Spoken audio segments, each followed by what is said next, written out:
But now you want to say you're gay. You want to bully people. Y'all fought for gay rights for 20, 30 years. We said nothing. Maybe we should fight for straight rights. You can't even go against. You can't even go against it if you're not against it. If you're not with it, you can't even go against it. Y'all get that offensive. What you just heard was not some edited rumor, not a whisper from a blog, not one of those internet somebody said stories. That was Boosie Badazz speaking directly into the storm, and the storm was already waiting for him. This whole thing exploded during Pride Month, at the exact moment when conversations around LGBTQ rights, trans visibility, and public spaces were already burning hot across America.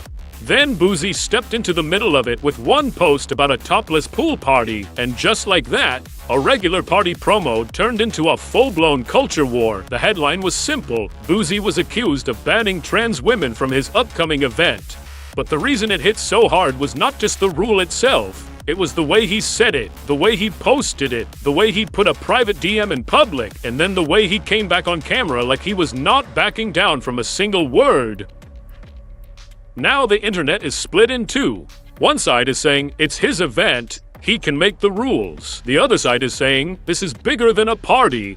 This is public humiliation. And somewhere in the middle is the real story. A story about power, image, hip-hop masculinity, outrage, and a rapper who has been here before. Before anybody picks a side, we have to slow this down and look at what actually happened. Because online, the first headline is usually the loudest, but it is not always the cleanest. This was not just Boosie got cancelled. That word gets thrown around every time a celebrity gets dragged for 48 hours. What really happened is more specific. Boosie reportedly promoted an adults-only topless pool party, then responded to a person asking whether trans attendees would be allowed. Instead of keeping that answer private, the exchange became public, and Boosie made it clear that trans women were not welcome at the event. That is the spark. But the gasoline was already on the floor. Boosie has built his whole public identity on being unfiltered. Fans love him because he talks like somebody's uncle on the porch. Raw, loud, unapologetic, and never polished by a PR team. But that same unfiltered energy is exactly why his comments keep turning into national debates. Every time he speaks on LGBTQ issues, the conversation stops being just about music and becomes about culture. So this video is not just about a pool party. It is about why this one post traveled so fast, why so many people defended him instantly, why so many others were disgusted, and why Boosie's name keeps returning to the same controversy again and again. To understand why this blew up so quickly, you have to understand who Boosie is in the culture. Boosie Badazz, born Torrance Hatch Jr., is not just another rapper chasing a viral moment. He is one of those southern rap figures with a fan base that treats him like family, not just entertainment. For years, Boosie represented Baton Rouge pain, street survival, prison time, comeback energy, and that raw Louisiana voice that never sounded industry clean. Songs like Wipe Me Down and Set It Off made him bigger than a regional name. To his fans, Boosie is real, because he does not dress his opinions up for corporate America. But that is where the problem starts. Because keeping it real becomes complicated when the thing being said lands on a group of people already fighting to be treated like human beings. Boosie's defenders hear honesty. His critics hear dehumanization. And both reactions happen because Boosie has spent years training the audience to expect him to say exactly what he thinks, even when it is messy, offensive, or guaranteed to start a fight. That is why this pool party situation did not feel random. It felt familiar. It felt like another chapter in a story hip-hop blogs have covered before. Boosie says something about LGBTQ people. Backlash starts. He refuses to fold. His fans call him brave. Critics call him dangerous. And the whole internet turns into a courtroom. This time, though, there was one difference. It was not an old interview. It was tied to a real event, real tickets, a real door policy, and real people who could be turned away. Here's where the story starts moving from controversial opinion into actual receipts. According to reports, Boosie had been promoting a topless pool party scheduled for June 20th. That kind of promo is normal in rapper world. Flyers, posts, ticket links, celebrity guests, everybody trying to build hype before the date. But then someone reportedly reached out and asked a simple question: were trans people allowed to attend? That question could have been handled quietly.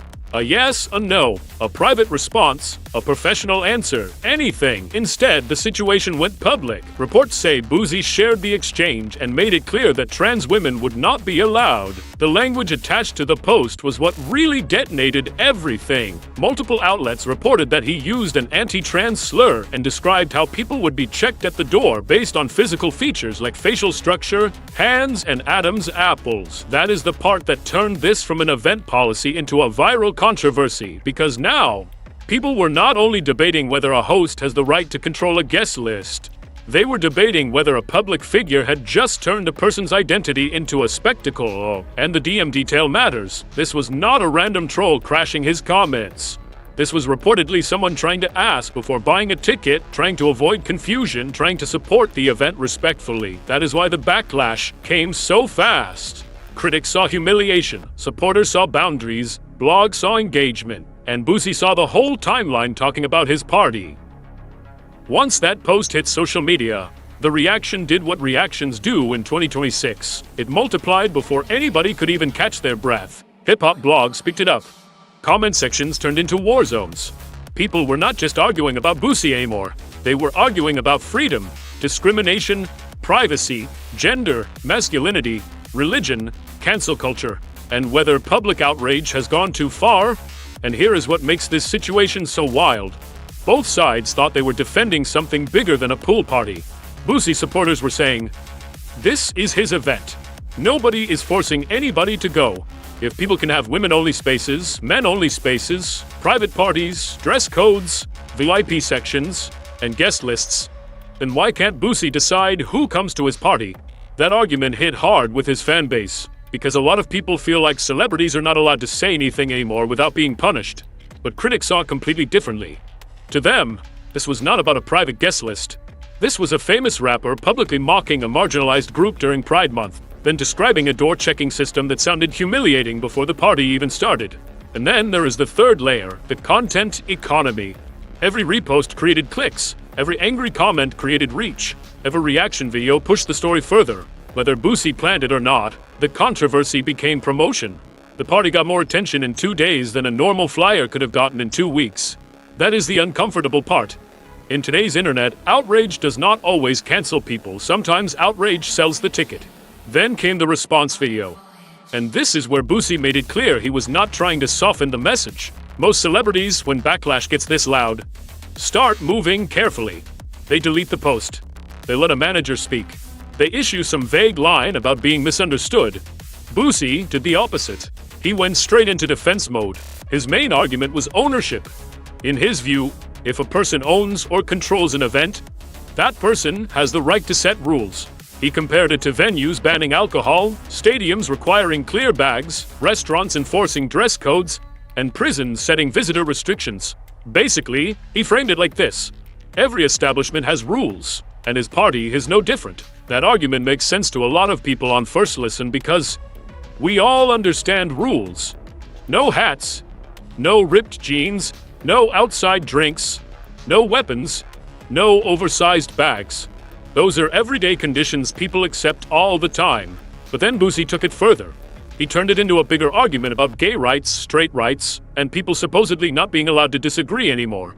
That part went viral because it tapped into a feeling that already exists in his audience. The feeling that the culture has changed too fast, and anybody who pushes back gets labeled hateful. He also said he had high-profile people coming. Athletes, attorneys, rappers, important guests. His explanation was that he was protecting reputations. And that line revealed the heart of the whole issue. Because suddenly, the question was not just, who gets into the party? The question became, why would being near trans women threaten anyone's reputation in the first place? Now let's break down the argument piece by piece, because this is where the real debate lives. The strongest part of Boosie's defense is the private event argument. If someone throws a private party at their own space, with invited guests, different rules can apply. People do have freedom of association. People do set boundaries. Not every gathering is the same as a government building, a grocery store, or a public school. But here is where it gets complicated. Reports describe the party as a promoted event with tickets being sold or advertised to the public. And once an event is promoted publicly, with strangers buying access, the line between private party and public-facing business event becomes much less clean. Public accommodation laws are not the same in every state, and they vary depending on location, venue type, and local rules. But, broadly, these laws are designed to stop people from being refused entry or service in public spaces because of protected traits. That is why this debate is bigger than social media slogans. Then there is the comparison problem. A dress code is about clothing. A clear bag policy is about safety. No alcohol is about items and behavior. But banning someone based on being trans is not the same category. One rule says, do not bring this thing. The other says, do not come as who you are. That is why critics say the comparisons fall apart. You can change jeans. You can leave a bag in the car. You cannot remove your identity at the door. And even people who defend Boosie's right to run his event have to answer one hard question. Why make it public like that? Why turn one person's private question into a viral warning shot? That is where the rule became a spectacle. The reaction was not only about law, it was about impact. Advocacy groups have been documenting violence and discrimination against trans people for years, and the numbers are especially severe for Black trans women.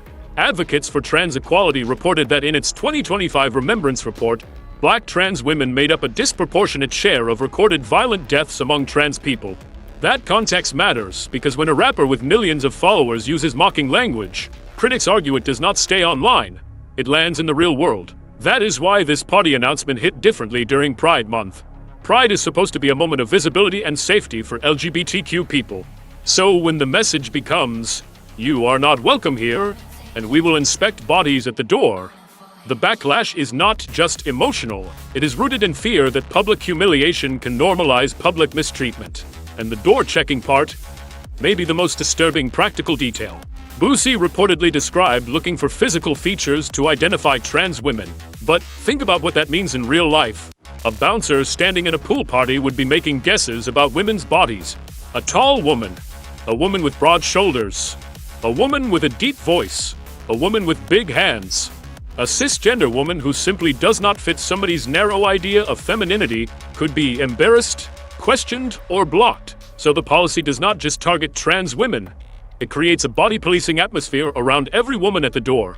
That is why critics say the issue is not only exclusion, it is humiliation. It is the idea that a party becomes a checkpoint, and people have to pass somebody else's inspection before they are allowed to exist in the room.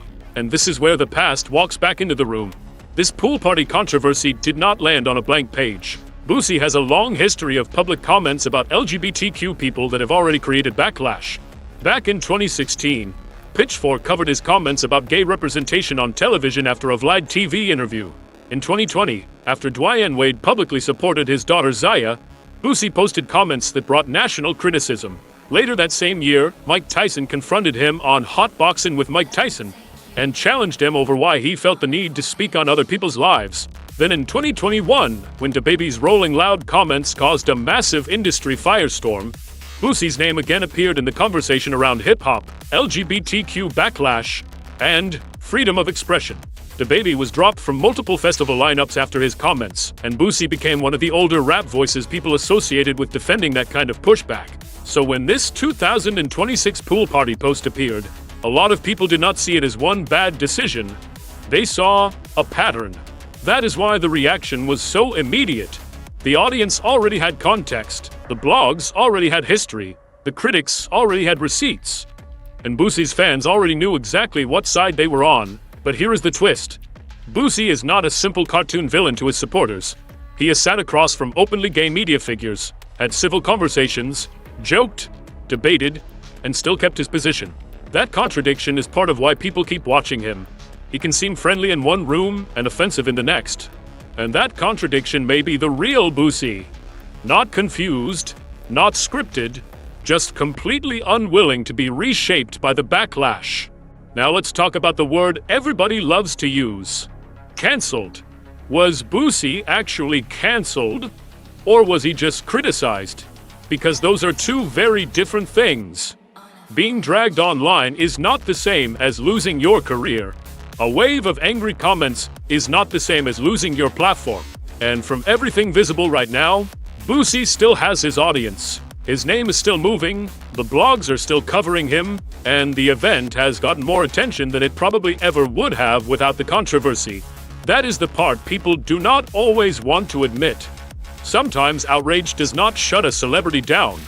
Sometimes it reactivates their base. For Boosie supporters, the backlash makes him look even more authentic. Every critical post becomes proof that he is not scared. Every call-out becomes part of his brand. Every headline turns into marketing. For critics, that is exactly the problem.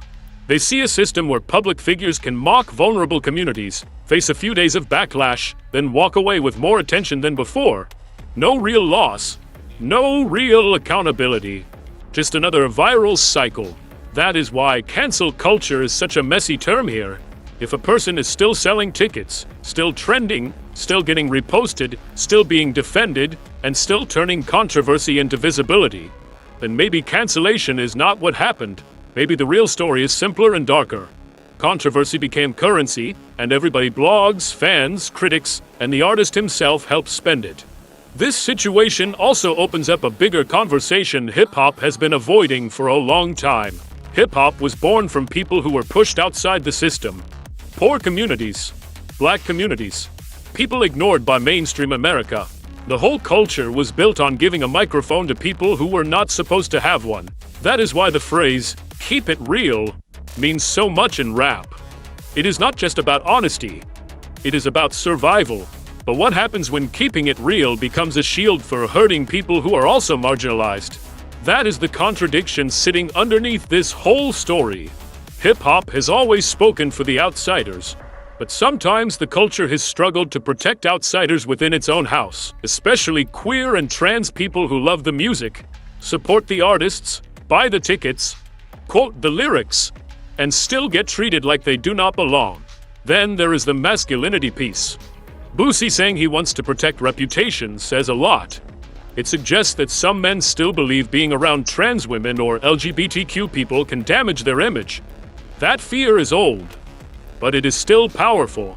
It controls how people talk, who they stand next to, what rooms they enter, and what they think other men might say about them. That is why this was never just about one party. It is about the fear of association, the fear of being judged, the fear that acceptance somehow makes a man weaker. And until hip-hop deals with that fear honestly, this exact same controversy will keep coming back with a new rapper, a new clip, and the same comment section war. So now the question goes back to the audience. Where is the line? Does Boosie have the right to control his own event? A lot of people will say yes. But does that right include publicly humiliating people who ask if they are welcome? Does it include turning someone's identity into a door policy? Does it include telling security to judge women's bodies like they are evidence? That is where the debate gets uncomfortable. Because freedom is real, boundaries are real, private events are real, but dignity is real too. And the hardest conversations happen when those things crash into each other. Boosie's fans see a man standing on business. His critics see a man punching down. The blogs see a viral headline. The culture sees another familiar fight. And the people at the center of it, trans people, especially black trans women, are left watching another public debate about whether they deserve basic respect in spaces everybody else enters without thinking twice. That is the part that should not get lost under the noise. This story is not over, because the issue underneath it is not over. Hip-hop is changing. The audience is changing. The rules of public backlash are changing. But Boosie has made it clear that he is not changing just because the timeline tells him to. So, the real question is not whether people will argue about this today. They already are. The real question is, when the next controversy comes, will the culture respond differently? Or will everybody run the same play all over again?